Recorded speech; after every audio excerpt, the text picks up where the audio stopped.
Guys, welcome to my new blog. आज चाहिँ मैले बिहानको भिडियो बनाउन पाएन अनि आज चाहिँ हाम्रो घुम्न जाने प्लान थियो अनि बिहानको भिडियो बनाएको भए त भिडियो लामो बन्न सक्थ्यो, त्यही भएर मैले बिहानको भिडियो बनाएन।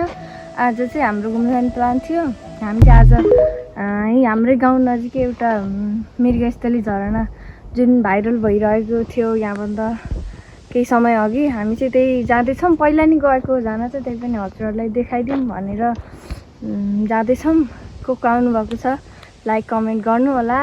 अनि म चाहिँ अब उहीँ गएर देखाउने छु। हामी चाहिँ हिँड्ने तयारीमा छौँ। यो छोरी म छोरीको बाबा भएर जाँदैछौँ, हेर्नु होला।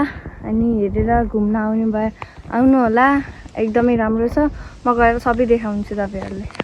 गाइज, हामी चाहिँ धनचुर भन्ने ठाउँमा आइपुग्यौँ अनि हाम्रो गाउँमा चाहिँ पेट्रोल पाइएन अनि त्यही भएर फेरि यता धनचुर पाइन्छ कि भनेर आएको छौँ। बाइकमा पेट्रोल पाइन्छ अनि अलि पेट्रोल पाइए जान्छौँ, नत्र अनि क्यान्सल हुन्छ हाम्रो जाने प्लान चाहिँ। पेट्रोल पाइने ठाउँमा आइपुग्यौँ, आउनु लाग्यो है, पाइन्छ कि नै हामी चाहिँ सोध्छौँ अनि लाग्छौँ। यहाँ चाहिँ पुलिस स्टेसन पनि यहीँनिर छ। यही हो भाइ नि? पेट्रोल छ भाइ? छ। कहाँ छ? तल पाइन्छ।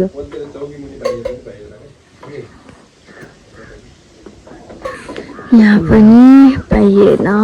चौकी मुनतिर बाइक यस्तो छ त्यतिबाट जाम्ला। छैन हो। फेरि हिँड्दै जाऊँ न त। हिँड्दै जाऊँ, बाइक किनिराख्नु अनि हिँड्दै जाऊँ। बाइक किनिराख्नु पो भयो हो कि? यहाँनिर स्कुल पनि छ, यी देख्न सक्नुहुन्छ। चौकी पनि यहीँनिर छ। तेल चाहिँ फाइनली पाइयो।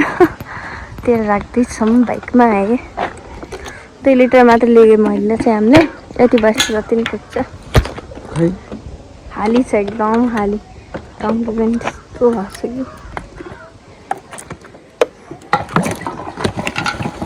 कि कस्तो ढक्कन पुऱ्याइदिएछ। चौकी चाहिँ यहाँनिर छ कि? चौकी यहीँनिर छ, टक्क देख्न सक्नुहुन्छ।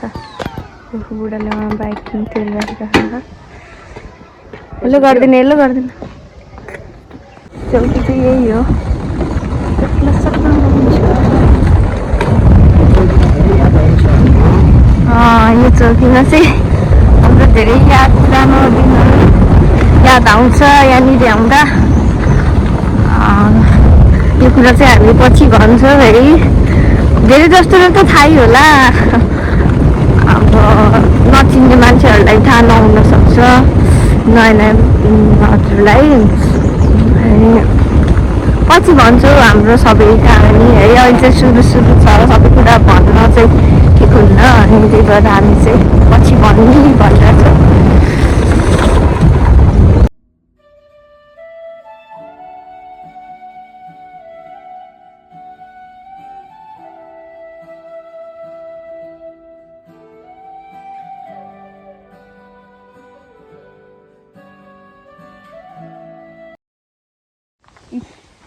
मेरो छोरी चाहिँ निदाउन आँटेको थियो नि, बाबालाई पुरा आड लगाएर सुतिरहेको थियो नि। अहिले चाहिँ उठ्यो नि, बाबा उठ्नु भयो नि, त्यही भएर छोरी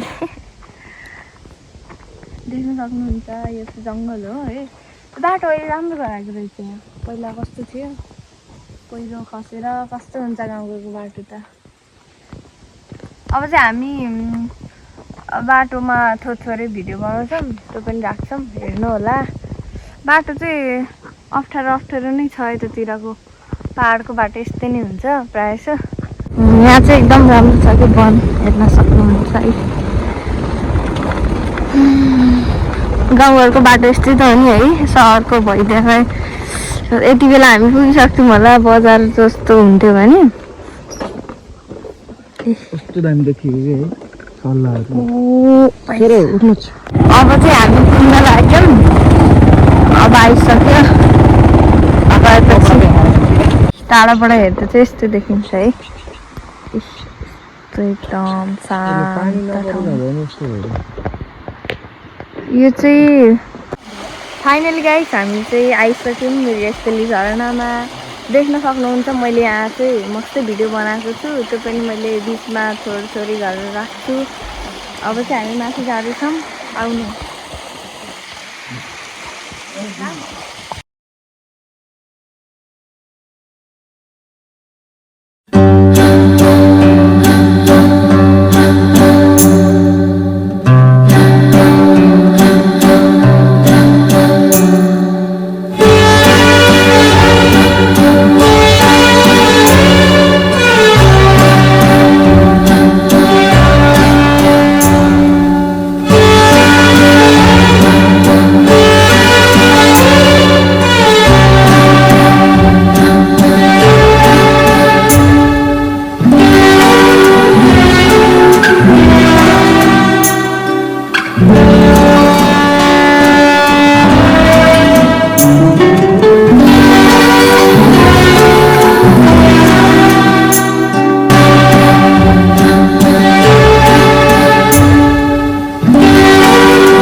गाइस हामी चाहिँ घर फर्किन लाग्यौँ। पानी पर्ला जस्तो नि भयो आज, त्यही भएर घर जान्छौँ। यो ठाउँलाई चाहिँ भाइरल झरना वा मिरजेस्टेल झरना भनेर चिनिन्छ। यदि तपाईँहरूलाई आउने मन लाग्छ भने भूमिका स्थान 9 खरेनमा पर्छ यो झरना चाहिँ, आउन सक्नुहुन्छ। आउनु होला। को आउनु भएको छ कमेन्ट पनि गर्न नबिर्सिनु होला। अब म चाहिँ घर गएर देखाउँछु है। यहाँ चाहिँ सबै व्यवस्था गरिएको रहेछ। फोहोर फाल्नको लागि डस्टबिनहरू पनि रहेछ, कुर्सीहरू पनि रहेछ। आज चाहिँ दोकानहरू सबै बन्द रहेछ। हाम्रो बाइक चाहिँ यहाँनिर राखेको छ। अब जाने तयारीमा छौँ हामी।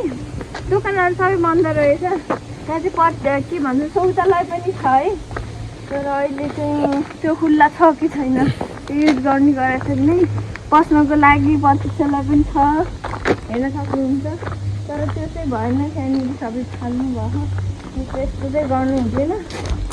बाथरुमहरू चाहिँ बन्द रहेछ, अहिले बन्द रहेछ। टुटी हेरौँ पानी आउँछ कि आउँदैन।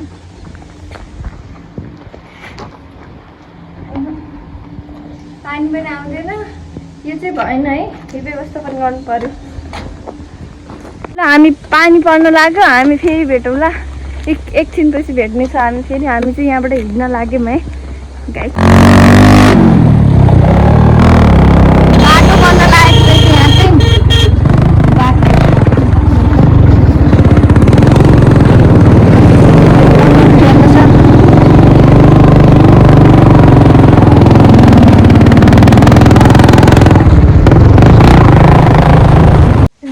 हामी चाहिँ नास्ता खाने पसलमा आएर नास्ता खाँदैछौँ, त्यसपछि घर जान्छौँ। नास्ता देख्न सक्नुहुन्छ गाइस। फाइनली हामी चाहिँ घर आइपुग्यौँ।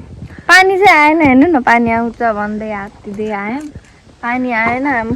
फेरि हामी चाहिँ माथि पसलमा पसेर नास्ता खाएर अनि एउटा डोको किनेर ल्यायौँ। हामीलाई चाहिँ डोको अब मल फाल्ने बेला भयो, डोको चाहिन्छ। अनि हामी घर आइपुग्यौँ। आजको लागि यति नै। अब फेरि भेट्नेछौँ भोलि न्यू डे न्यू ब्लगको साथमा। आजको लागि यति नै। हस्त धन्यवाद।